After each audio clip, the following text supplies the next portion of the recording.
Hi friends, I am Kailash and आप देख रहे हैं फास्ट ट्रैक रिवीजन।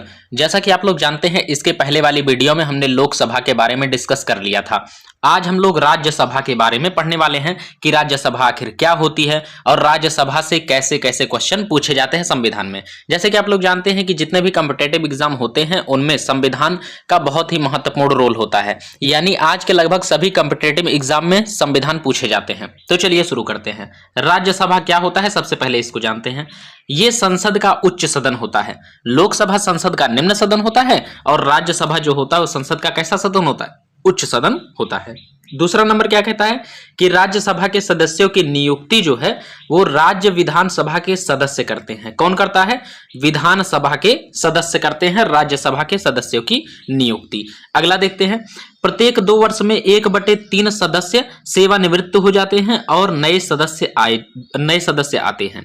ठीक है, तो प्रत्येक 2 वर्ष में क्या होता है कि 1/3 सदस्य जो होते हैं राज्यसभा के वे निकाल दिए जाते हैं या फिर निकल जाते हैं, जैसे सेवानिवृत्त कहते हैं, और उनके जगह पे 1/3 नए सदस्य आते हैं। इसीलिए जो राज्यसभा होता है वो कभी भंग नहीं होता है, क्योंकि जितने सदस्य जाते रहते हैं उतने ही सदस्य आते रहते हैं, तो कभी भी राज्यसभा भंग नहीं होता है। इसलिए राज्यसभा को क्या कहा जाता है? स्थायी सदन भी कहा जाता है। तो आपसे यहां से एक क्वेश्चन पूछ सकता है कि अस्थायी सदन किसे कहा जाता है? तो राज्यसभा को स्थायी सदन कहा जाता है। ठीक है, परमानेंट सदन। चलिए अगले क्वेश्चन की बात कर लेते हैं। अगला क्या क्वेश्चन आपसे पूछा जा सकता है? अगला यहां पे दिया गया है कि राज्यसभा के सदस्यों का कार्यकाल 6 वर्ष का होता है। अब देखिए, कंफ्यूज नहीं होना है। लोकसभा के सदस्यों का कार्यकाल 5 वर्ष होता है, जबकि वहीं पर राज्यसभा के सदस्यों का कार्यकाल 6 वर्ष का होता है। उपराष्ट्रपति राज्यसभा का पदेन सभापति होता है। उपराष्ट्रपति जो होता है वो राज्यसभा का क्या होता है? पदेन सभापति होता है। पदेन सभापति को हम लोग अध्यक्ष भी कहते हैं, जिसका कार्यकाल 5 वर्ष का होता है।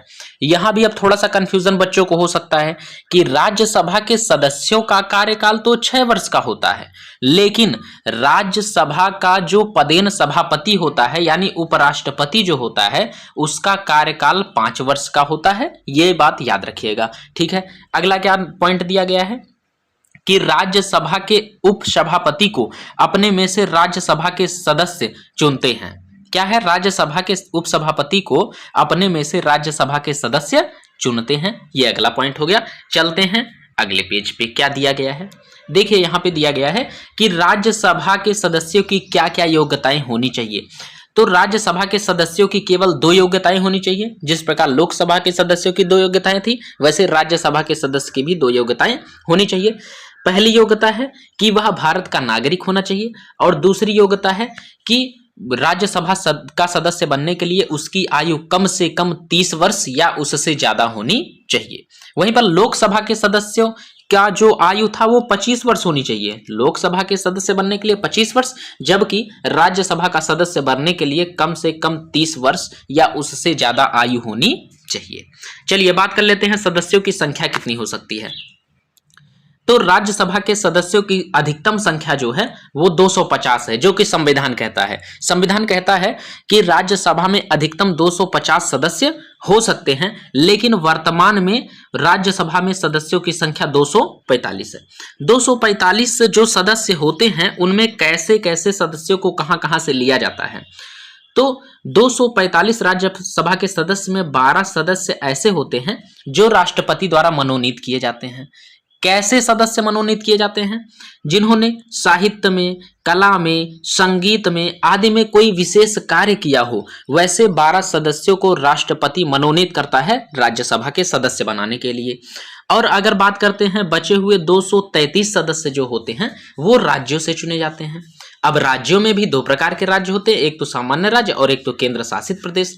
तो 233 सदस्य में 4 सदस्य जो होते हैं वो केंद्र शासित प्रदेश से चुने जाते हैं, जबकि 229 सदस्य जो होते हैं वो राज्यों से चुने जाते हैं। इस बात का याद रखिएगा।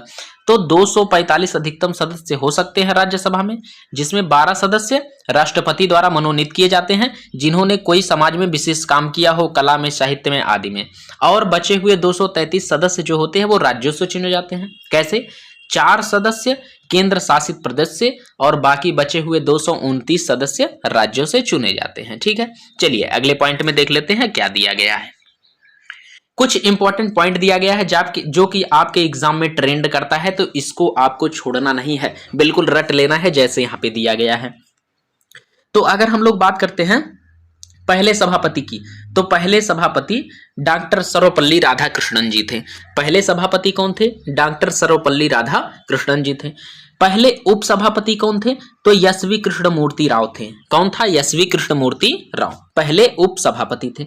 वर्तमान में उपराष्ट्रपति और सभापति कौन है? क्योंकि हम लोग जानते हैं जो सभापति होता है वो उपराष्ट्रपति का कार्यभार भी संभालता है, तो वर्तमान में उपराष्ट्रपति और सभापति जो हैं वो जगदीप धनखड़े हैं। कौन है? जगदीप धनखड़ कह दो या जगदीप धनखड़े कहीं कहीं लिखा होता है। तो वर्तमान में उपराष्ट्रपति और सभापति दोनों ही जगदीप धनखड़ हैं। चलिए अगले पॉइंट पे बढ़ जाते हैं। अगर हम लोग बात करते हैं कि संसद की समितियां कितनी होती हैं, तो संसद की 4 समितियां होती हैं। कौन कौन? लोक सेवा समिति, नियम समिति, विशेषाधिकार समिति और तदर्थ समिति। ठीक है, तो मान लीजिए आपसे क्वेश्चन पूछ लेता है कि संसद की समिति कितनी होती है, तो 4 समिति होती है। लोकसभा समिति, नियम समिति, विशेषाधिकार समिति और तदर्थ समिति होता है। ठीक है, चलिए अब बात करते हैं, थोड़ा सा लोक सेवा समिति की बात कर लेते हैं। ज्यादा बात नहीं करेंगे, थोड़ा सा बात कर लेते हैं किसकी? लोक सेवा समिति की। तो लोक सेवा समिति में टोटल 22 सदस्य होते हैं। कितने सदस्य होते हैं? टोटल 22 सदस्य होते हैं, जिनमें लोकसभा से 15 सदस्य आते हैं और राज्यसभा से 7 सदस्य आते हैं। कितने सदस्य आते हैं? 7 सदस्य आते हैं। थोड़ा सा यहां से मिट गया, हम लिखते रहे। हाँ, लोकसभा से 15 सदस्य आते हैं और राज्यसभा से 7 सदस्य आते हैं। अच्छा, लोक सेवा समिति का अध्यक्ष कौन होता है? तो अध्यक्ष विपक्ष का नेता होता है। याद रखिएगा, लोक सेवा समिति का अध्यक्ष कौन होता है? विपक्ष का नेता होता है। और इसका लोक सेवा समिति का कार्य क्या होता है?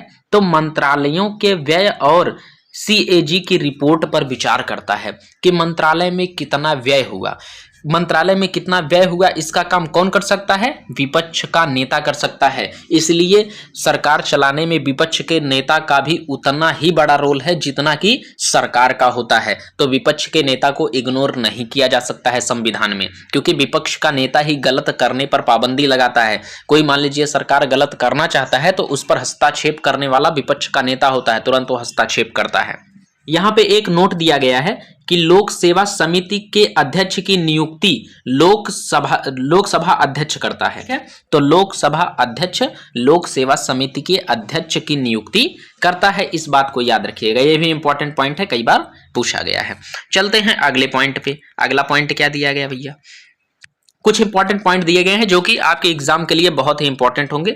जैसे पहला पॉइंट है कि संसद के सत्र में एक बार भी भाग ना लेने वाले प्रधानमंत्री कौन है?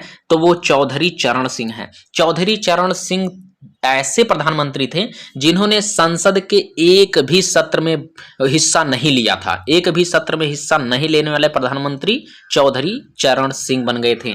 दूसरे पॉइंट की बात करते हैं, तो संसद का सत्र का बुलावा साल में कम से कम 2 बार होना चाहिए, यानी एक बार सत्र का बुलावा होने के बाद 6 महीने बाद पुनः दूसरा बुलावा होना चाहिए। 6 महीने से ज्यादा टाइम नहीं लगना चाहिए। इसलिए संसद के सत्र का बुलावा साल में कितनी बार होना चाहिए?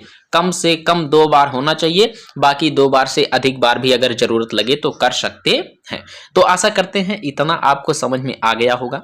जानते हैं वीडियो थोड़ा छोटी है, टाइम कम था, लेकिन अगली वीडियो में हम लोग राष्ट्रपति के बारे में डिस्कस करने वाले हैं कि राष्ट्रपति की नियुक्ति कैसी होती है, राष्ट्रपति की पावर कितने होते हैं, शक्तियां कितनी होती है, राष्ट्रपति की सैलरी कितनी होती है, राष्ट्रपति क्या क्या काम कर सकता है, इन सब के बारे में अगली वीडियो में हम लोग डिस्कस करने वाले हैं। यदि राज्यसभा समझ में आ गया तो इस वीडियो को लाइक करिए, शेयर करिए और सब्सक्राइब करिए। और हाँ, यदि लोकसभा पढ़ना है तो आप चैनल पे जाके लोकसभा के बारे में भी अच्छे से पढ़ सकते हैं। तो मिलते हैं इसके नेक्स्ट वीडियो में राष्ट्रपति को लेके। तब तक जय हिंद, जय भारत, जय संविधान।